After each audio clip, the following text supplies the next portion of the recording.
Assalamualaikum warahmatullahi wabarakatuh.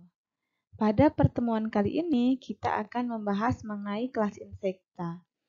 Di alam ini, diperkirakan jumlah insekta itu banyak sekali, yaitu sekitar kurang lebih 900.000 jenis, ya, yang terbagi dalam sekitar 30 ordo.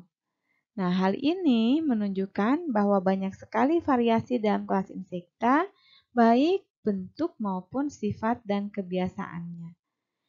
Kelas ini merupakan kelas arthropoda yang paling penting, khususnya pada bidang arthropoda medis. Kenapa? Karena bisa menimbulkan penyakit, ya. Kemudian bisa juga menjadi vektor, ya, berbagai macam penyakit menular.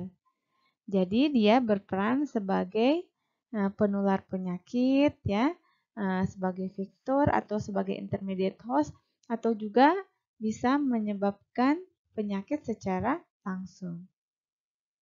Morfologi atau susunan tubuh insekta itu dibedakan secara jelas, ya, antara kepala, dada, dan perut, atau sefal, toraks, dan abdomen, ya. Untuk sefal atau kepalanya, dia memiliki sepasang antena, ya. Jadi ada antena pada kepalanya, kemudian dia punya mata, ya. Matanya majemuk, ya, terdiri dari banyak lensa, ya. Kemudian terdapat mulut yang bagian-bagiannya disesuaikan dengan kebiasaan makannya. Bisa dia mulutnya tipe penusuk, bisa tipe menjilat, ya, penjilat, ada juga tipe penghisap, ya. Kemudian tipe untuk mengunyah dan tipe untuk menggigit. Jadi berbeda-beda antar spesiesnya bagaimana dia cara makannya gitu. Kemudian untuk bagian torak atau dada itu ada 3 bagian lagi. Ada protorak anterior depan, ya. Kemudian mesotorak itu di tengah. Kemudian ada posterior yaitu di belakang, ya. Nah, kemudian dari masing-masing torak tersebut ada satu pasang kaki.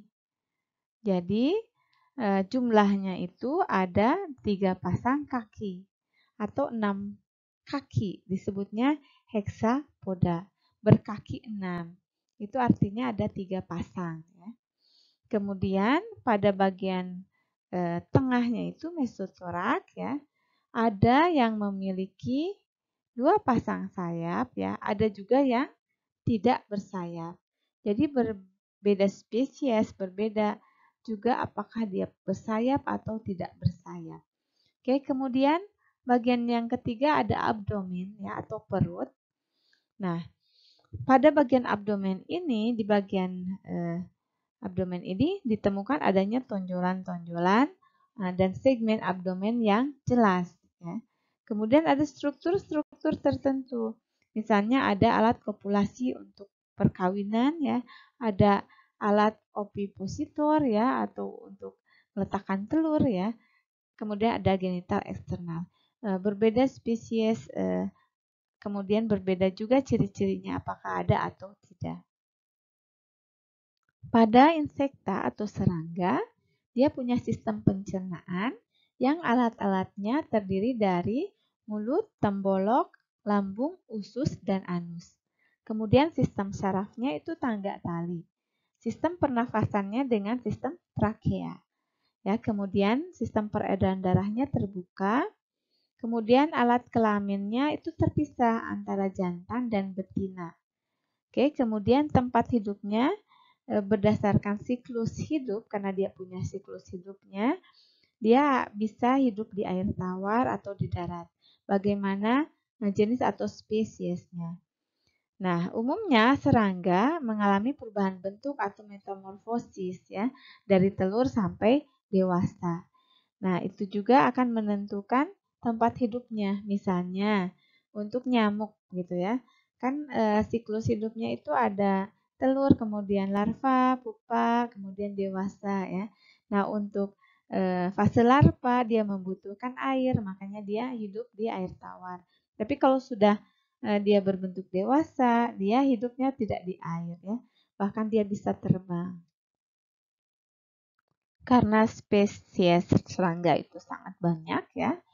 Dan kita bisa kelompokkan sebenarnya ya, atau kita bisa klasifikasikan. Nah, klasifikasikannya berdasarkan apa?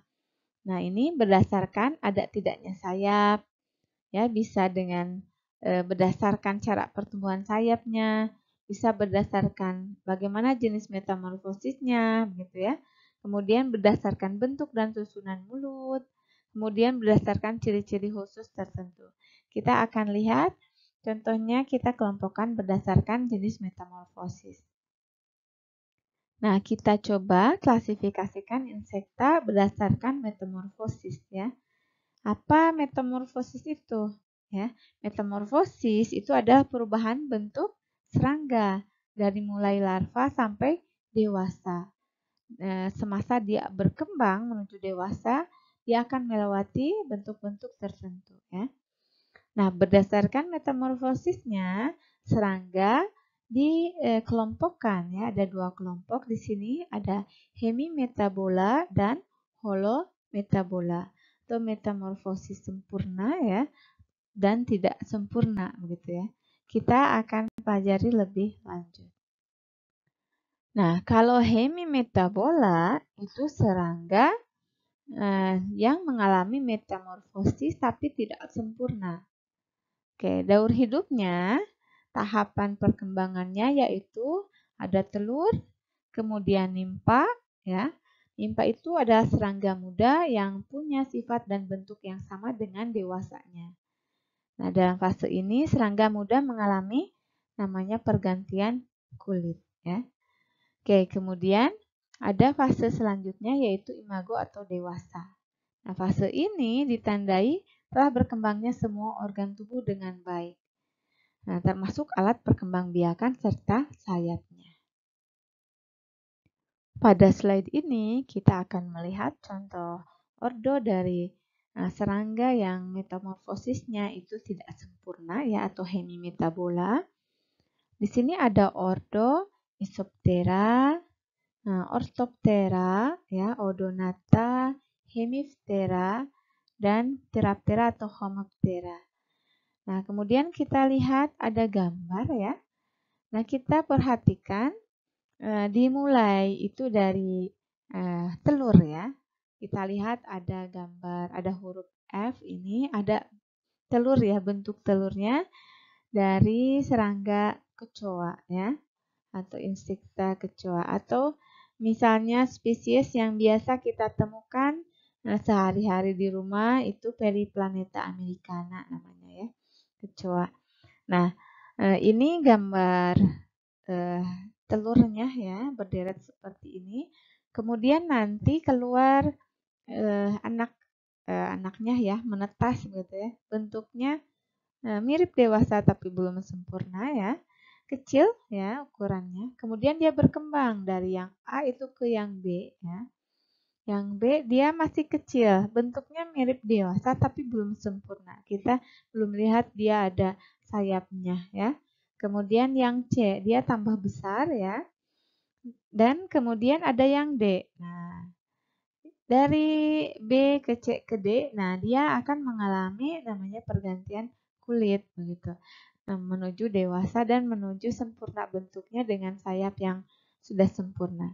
Kemudian dia kawin, ada jantan dan betina, kemudian nanti bertelur.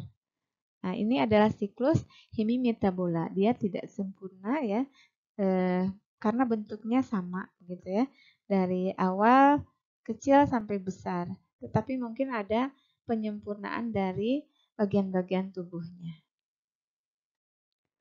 Kemudian kita di sini akan melihat bagaimana kelompok serangga yang holometabola ya, bagaimana siklus hidupnya. Nah, ini adalah kelompok serangga yang siklus hidupnya metamorfosis sempurna ya. Tahapannya yang sempurna yaitu terdiri dari dia punya telur, kemudian dia menjadi larva, kemudian menjadi pupa, kemudian jadi imago atau dewasa. Oke, larva. Nah, larva ini adalah hewan muda yang bentuk dan sifatnya berbeda dengan dewasa. Tidak seperti tadi, misalnya yang hemimetabola kita contohkan ada kecoa ya, dia mirip. Tetapi kalau untuk yang holometabola sempurna itu larvanya sama sekali tidak mirip dengan dewasa. Kemudian dia akan berkembang menjadi pupa ya atau kepompong ya, di mana pada saat itu serangga tidak melakukan kegiatan apapun ya, dia terjadi penyempurnaan atau pembentukan organ untuk menjadi dewasa. Nah, kemudian ada imago ya, adalah fase dewasa yang sudah siap untuk berkembang biak. Nah, di sini ada ordo-ordonya ya, yang bermetamorfosis sempurna seperti ini. Ada Neuroptera, Lepidoptera ya, ada Diptera, Coleoptera, Siphonoptera dan Hymenoptera. Nah, kita lihat di sini ada contoh gambar ya. Ini adalah gambar lalat ya, gambar lalat. Oke, kita lihat ada telurnya ya. Telurnya putih kecil gitu ya, memanjang. Kemudian dia akan menetas ya, menjadi larva. Nah, larvanya bentuknya sama sekali tidak mirip dengan dewasanya. Tapi itu adalah larva dari lalat ini ya. Larva kemudian dia jadi pupa atau kepompong. Nah, pada saat jadi kepompong ini ada penyempurnaan bentuk ya. Nah, agar dia nanti menjadi dewasa, bentuknya berbeda. Kemudian keluarlah dari pupa bentuk dewasanya ya. Kemudian dewasanya nanti akan melakukan aktivitas perkawinan ya, dan kemudian nanti akan bertelur lagi. Nah, seperti itu siklus-siklus dari ini ya, metamorfosis sempurna ini.